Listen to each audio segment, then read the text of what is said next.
You are not going to believe this. So first, let me just be very clear about something, okay?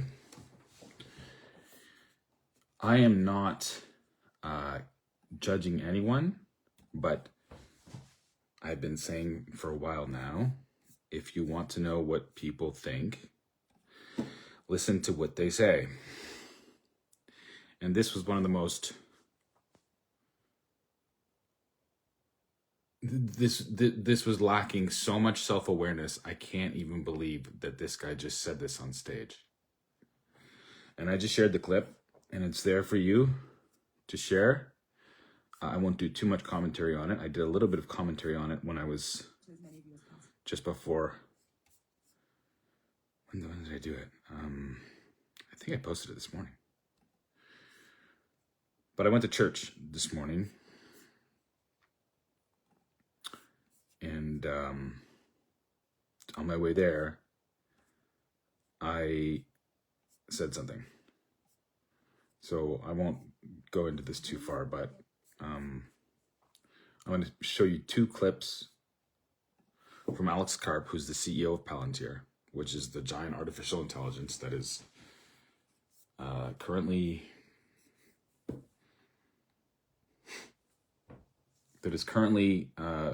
we think that we're using it to find terrorists, etc., etc. I want you to listen to this. I'm going to keep it real brief. This is Alex Karp. This video was just uploaded, speaking at University of Columbia. Anyway, listen to this. 2 minutes. You go to Stanford Law School. Then you go and get a PhD at Goethe University, which is famous, of course, for the Frankfurt School, a group of Marxist intellectuals, sort of. Yeah, I mean, fair way of describing them. The origin of the, I mean, again, this I'm doing the book behind the book here. So since we're going to get to the book in a second. No, we don't have to get the book. No, I wanted to ask you, what do you respect most about Marxism? Well, the Frankfurt School isn't fake. It's not actually Marxist. It's the Frankfurt School. I mean, there's a definitional question of who started it. But generally people would say Horkheimer, Adorno, but a lot of people would include Benjamin from others. And so it's like any school. It's actually elliptical. Just so we're clear, when he says it's not actually Marxist, no, it is actually Marxist. And Marx is a perfect placeholder for where Satanism meets atheism. So what he's saying is, I'm just talking in terms of ideas here, but he's saying that he's an atheist that doesn't believe in God or has a problem with God, because he doesn't believe in it. Okay, so when people tell you what they think, listen to what they say. I'm not passing any judgment. I'm saying this guy was raised in a household where he was brought up to believe certain things.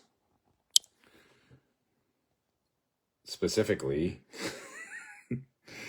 that Jesus Christ was not the Messiah. Okay, I'm not bringing religion into this. I'm saying that when you leave it out, this is the kind of stuff you come up with. Okay, this is the byproduct of a relativistic worldview that doesn't see artificial intelligence as the problem; it sees it as the solution. This is really important. The modern version of it is actually neo-Kantian and pro-American. No, it is not. I mean, as much as you're allowed to be as a German intellectual. And so I was particularly interested in the second phase of the Frankfurt School. So actually... And he did point out something there. The German intellectual school was very much atheist and Enlightenment. So the German Enlightenment side, very much... there is no God, okay? Everything can be understood in the empirical sense using the five senses. Habermas and then a very famous thinker, Luhmann, who, I don't know how much I should go detail you want, but you're at a university, so... we don't need to get, deep into... Okay, so yes, you do. We want to get to, killing terrorists.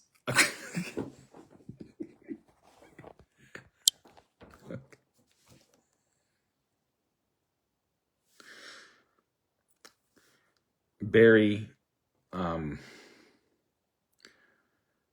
bless her, she's not very bright. Great. I'm happy to talk about that.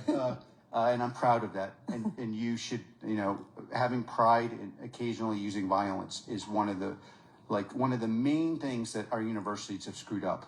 It is in the service of our nation. So he's talking about the will to power now. And the will to power is really the only thing that matters.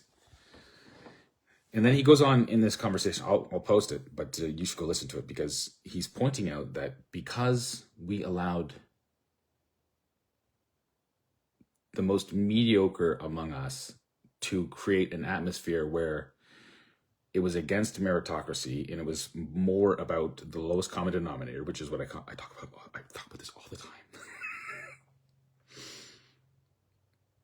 I talk about this all the time. And I said that there's only one way out of that, and it's through forgiveness and realizing that we are not God. And we should not capital J judge, because that's not our place. He doesn't believe in God, so he thinks it is his place. Do you understand? He thinks the will to power is the only thing that matters, because he's of the Frankfurt School, which is what the Frankfurt School teaches, because it's Marxist. And Marx was a Satanist, atheist. Okay? Now, a Satanist is just somebody that rejects a higher power, really. Because what did Lucifer do? But he rejected God's divinity. Like he said, oh, you care about all these people. Screw you. I'm going to be my own God. And God went, oh, there's only one God. And with great thought and applying the ethics of war, which America does, sometimes you have to kill the other side. Okay, if your ethics ever end up with sometimes you have to kill other people, your ethics are hopelessly flawed. That is not the ethics that built the West. Because the West were built after the example of Jesus Christ dying for the sins of mankind. And here we are repeating again. It's a fact. And it's not always a bad thing. But I think but on the Frankfurter School side, so it really was first of all, he knows what he's saying. It's crazy. He was so and Horkheimer and Adorno were kind of actually closer to Heideggerian. So it really, like, their whole idea of a ratcheting bureaucracy taking over our life might be familiar to us.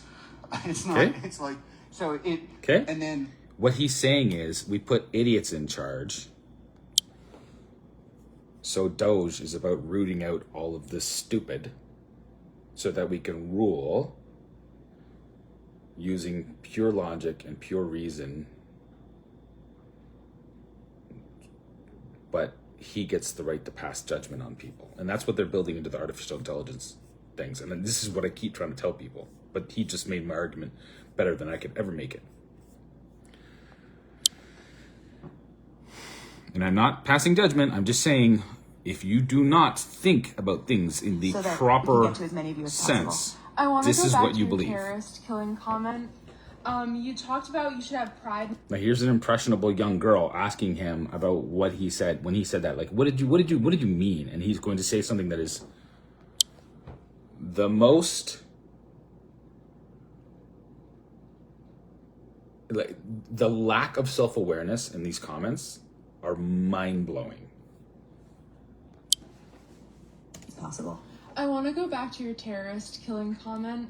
You talked about you should have pride in occasional use of violence, and at the University of Austin, we're having a very heated but lively debate about whether we should be an open or closed society.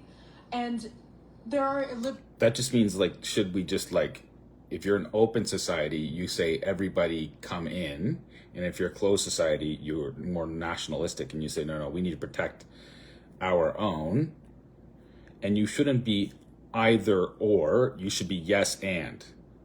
Influences that always want to come into these sorts of places that don't really have a stasis yet. And so I'm wondering, what violence, if any, should we use to keep a liberal university liberal? Well, Heinrich Heine had this famous thing where it's like, the pins and needles that you're trying to do. They were confiscating intellectual works, and the Prussian Army is like, you can't confiscate the pins and needles of my sharp mind.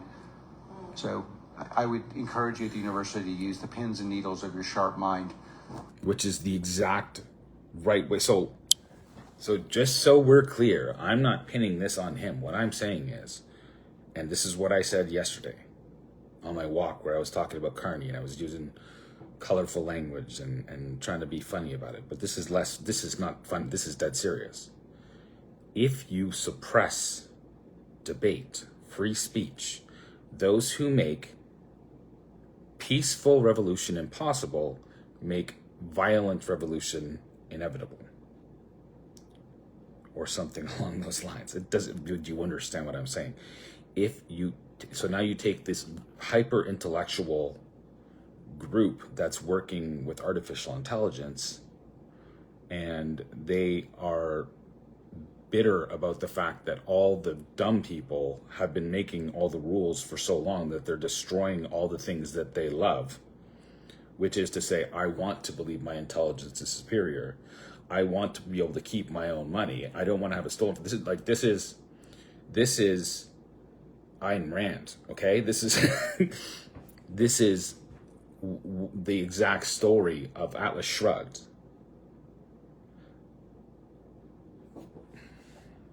And this is what happens. To win. And for the record, these people started off with the right intentions. But then they started actually believing the things that they said. And he goes into that in this talk. And the way he analyzes it and talks about it is exactly right. We let people who didn't actually know what they were talking about get wildly zealous about it. And they took over the institutions. And when I spoke in my talk yesterday, I was speaking about the fact that we are so crazy in Canada. We think it's protecting a person's human rights to let their child sterilize themselves. It doesn't matter how you get to that conclusion. If the state is willing to take away the parent's right to say, I don't want that for my child, before the child is mentally acute enough to make that decision for themselves, and we do that in Canada, that is peak insanity. And so these guys are going, wait, these people are all fucking nuts, and we need to do something about the nutty people, but we can't tell them that they're nuts to their face because maybe they'll freak out because they're zealots. And he goes into explaining that in the talk, and then he explains you have to use your mind to outwit the witless, the mid-wits, and that's what they did. Now, I'm not passing judgment on anybody. I'm not saying anything other than free speech must be paramount, and you cannot let stupid people win arguments by calling other people a racist. Do you understand what I'm saying? Because that's not an argument. And it has real consequences. Intellectual battles on the intellectual playing field. So I don't think any other form of violence besides your intellect is warranted. And I completely... And that's where the statement should stop. That's where he should just go, and I'm done. But he doesn't. We celebrate and welcome people with views that I find somewhat abhorrent. But the right response, the intellectual response is, these are the reasons I think you are wrong. And by the way, in the battle to win that, really using your sharp mind to humiliate their intellect. I'm using my less than expert, less than professional mind, but it is sharp, and I hear what he's saying, and I understand why he's saying it. And I'm battling it with my words because if people don't see what's happening right now, that's why it's happening. Their purpose, their position, I think that's totally kosher and welcome. But nothing beyond that. Now, she doesn't understand what he's saying. And then people who violate, want to move to other terrain of debate, meaning other forms of coercion. That's just not what a university is about.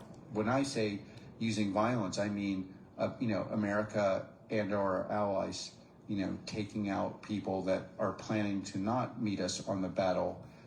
That's a bigoted judgment call. Intellectual playing field, but on the plane of violence. And there, I'm quite merciless. I think we should rise early and kill. But in what I heard an universities audible and gasp broader life, from the audience just there, we want to which think is the appropriate response. The magic and important nature of our First Amendment, which you can celebrate by being in dialogue with people you find offensive.